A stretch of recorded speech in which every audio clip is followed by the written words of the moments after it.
Hello, this is Colin Rennie here, and welcome to the third of a series of 10 videos covering the basic introduction to Rhino 3D modeling. And today we're going to be working with control points. We're going to be working with curves and editing curves and control points. In a previous video we did how to draw various forms of curves and shapes using these tools up here. And in this one, what we're going to start to do is start to edit and change the shape of those curves. So for this video, we're working again only in the top view. We're going to maximize the top view so that we're only working on the construction plane. We're not working with any height within these views. And I'm going to start by drawing a couple of different shapes here. I'm going to start with a control point curve, and I'm going to do a closed control point curve with maybe 5 or 6 points such as that to get an ovoid form like this. And when I've done that, you'll notice that the click points, as I was going around the form, the click points are highlighted. You can see them. I pressed escape to get rid of that command, but once you've completed the line, those control points disappear. They're not there anymore. If you wanted to change the shape of that curve, you can actually do that after you have drawn the line, and you can do that by turning the control points back on for this line. Rhino uses control points as a method of maneuvering or positioning lines, and it's a universal principle for any line and surface, or any curve or surface that it produces. It uses control points in order to define how that line will be generated, how that curve will be generated. Now, to turn the control points on for a curve, there's a tool here within the standard toolbar here, which is, again, remind you, it appears in the first of these tabs up to curve tools.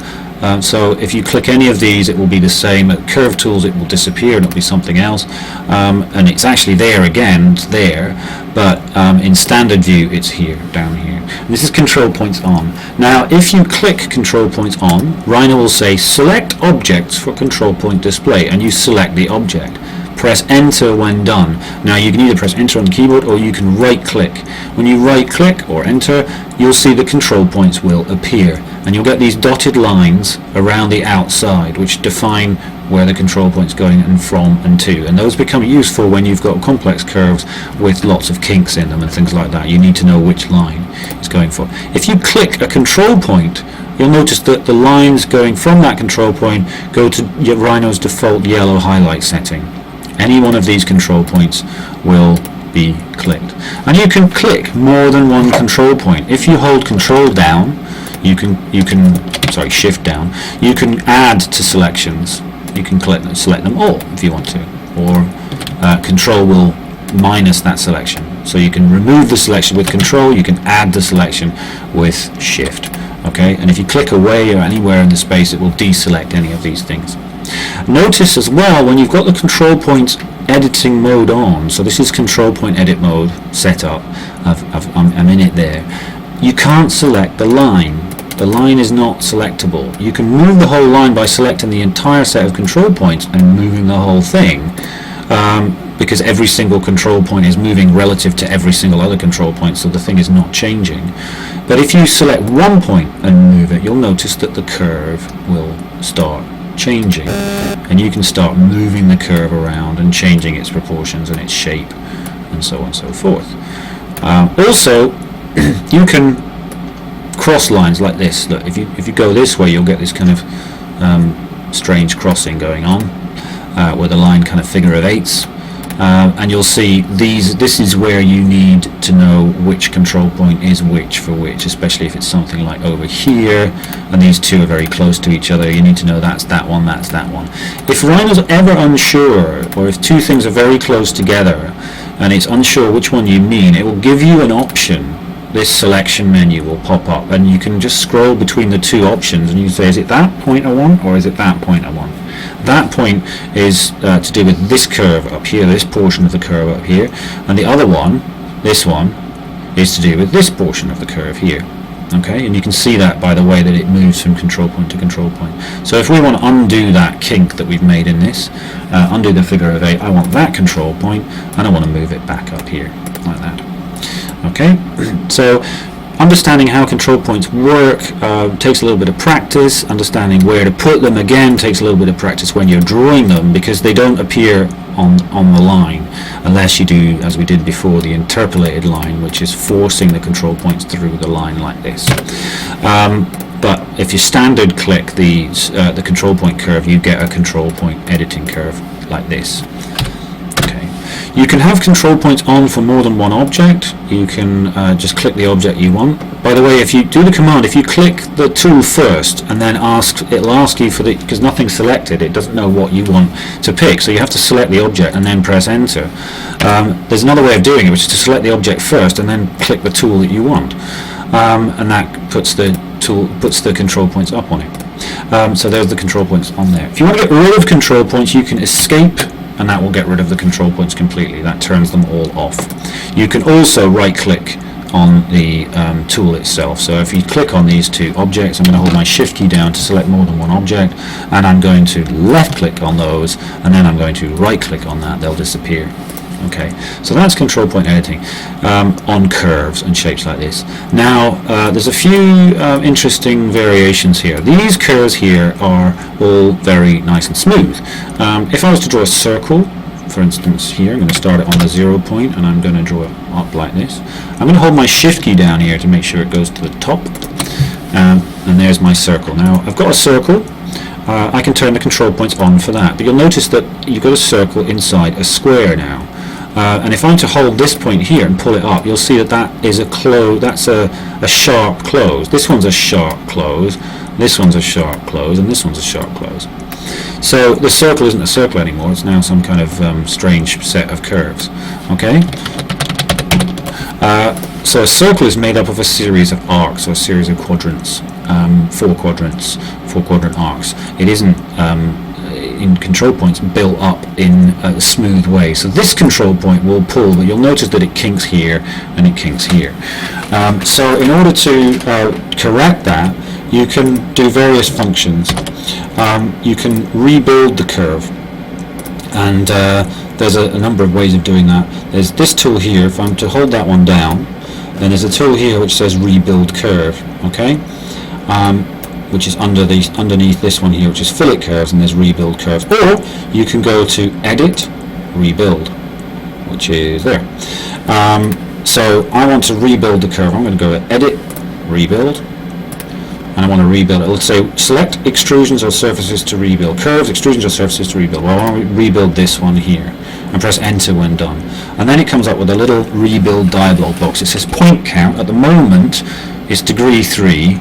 At the moment I've got in this one 10 points, 8 points, okay, 8 points in total, 1, 2, 3, 4, 5, 6, 7, 8, and it's going to change it to 10, but I could change that to 15 if I wanted to, and I go OK, and you can see now that the circle has been rebuilt.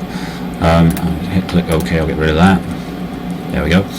And now when I click on these points, they don't have sharp movements between them, because I've rebuilt the surface, I've rebuilt the curve rather, so that it now can move smoothly. It doesn't have any of those kinks in it.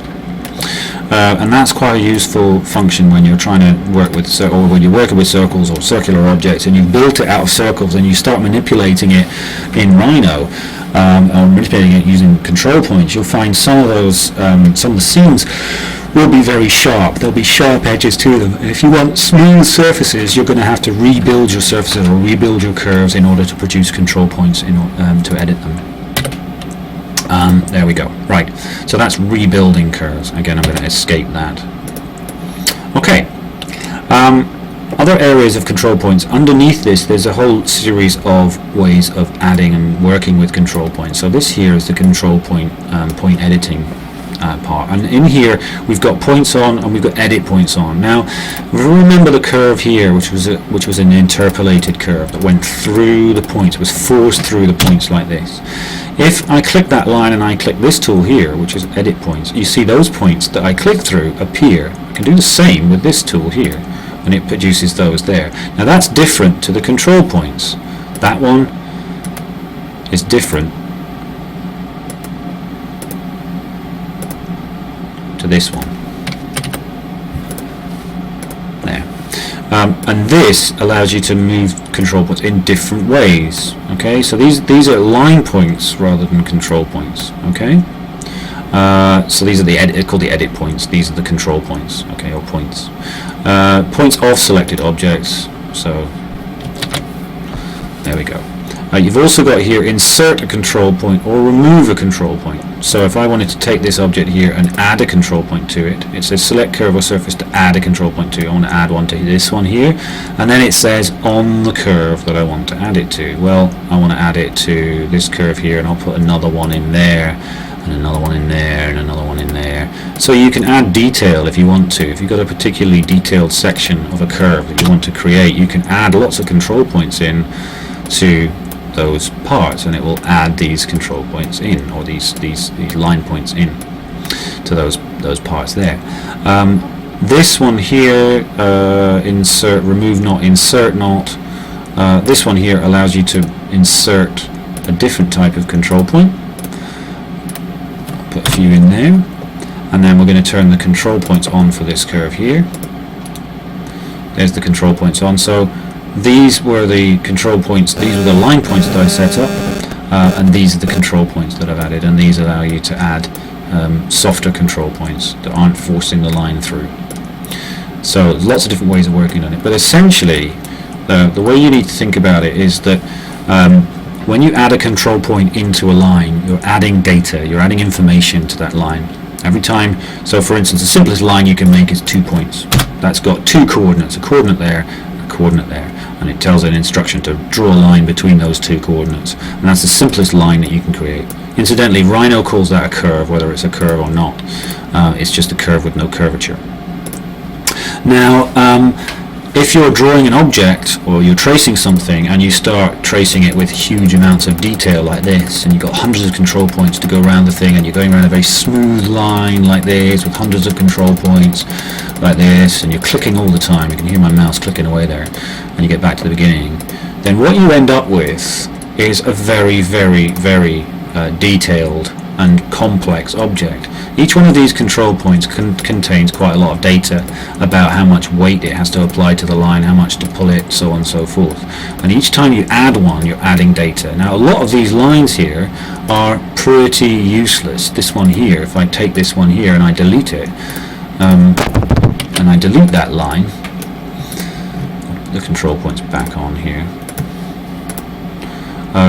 I delete this one, you'll see that the curve changes barely, very little change to the curve, which means that that information was probably arbitrary. It didn't really need to be there.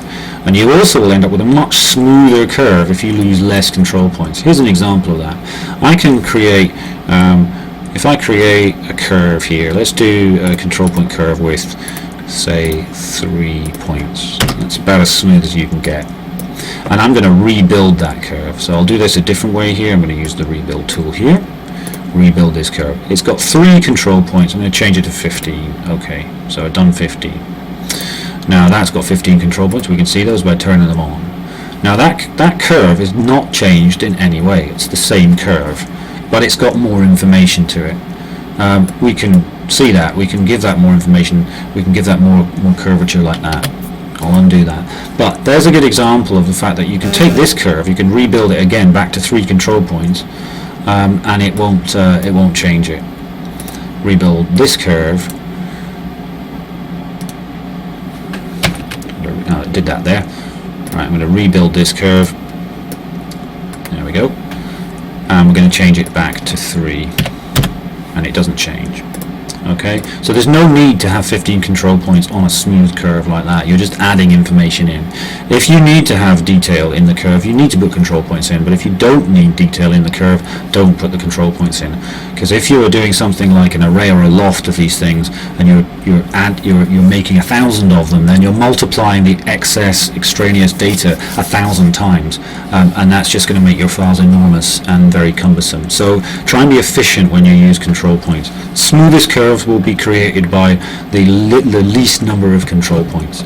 So just practice doing that. So what I'd like you to do is to get you familiar with this process of doing images or creating tracings. And what we're going to do in the first exercise is to trace an image. So we need to get an image into Rhino first. And the way we do that is by putting a bitmap in the background, and that's under, there's lots of different ways of getting to it, but the way I get to it is through View, Background Bitmap, Place, and then that asks you for a number of things that you can do. So let's just take one of my files here.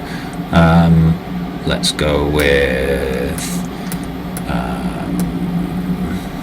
artwork. Let's go with this. Let's go with that. So I'm going to take an image, put it in the background. So I've got an image here that I might want to trace. I'm going to trace these parts here. Now that will allow me to create an image, to place an image, and I can now trace that image. So I could say, well, that's kind of an ellipsoid there, and I could try and put an ellipsoid in it, or I could try and do that with a control point curve. Now you'll notice though, I've got a bit of an issue here, because I can't really draw that very accurately, and also I can't really see it because the image is black and the line is black. You can highlight it and the line is yellow and the image is black. It's not very easy to see. So I can change the line color by changing the layer that it's sitting on, and I do that by, I'll say I want a red line here. I do that by selecting the object, right clicking in the layer that I want to put it onto, and then in that cell, just right clicking in that cell, particularly there, change object layer, and now that object is going to be red, so I can see it's red. And now I can turn the control points on for that curve, and I can start to manipulate that. Now because I've got grid snap on, it's making it a little bit difficult to move these, so I'm going to take grid snap off, and I'm going to move that around, and I can trace an image here. I can sort of force that around, or I might actually want to delete that control point there and just use these guys here, because that might do it more accurately. And this one here, there. So that's a slightly more accurate way of doing it. Okay, so what I'd like you to do is to choose an image, and then trace it. Just only, there's no need to be artistic here, only just to get practice with the tools for drawing your shapes and manipulating the control points in order to make them to fit the desired shape that you're looking for. Okay? Right. Have fun with that, and I'll see you next time. Bye.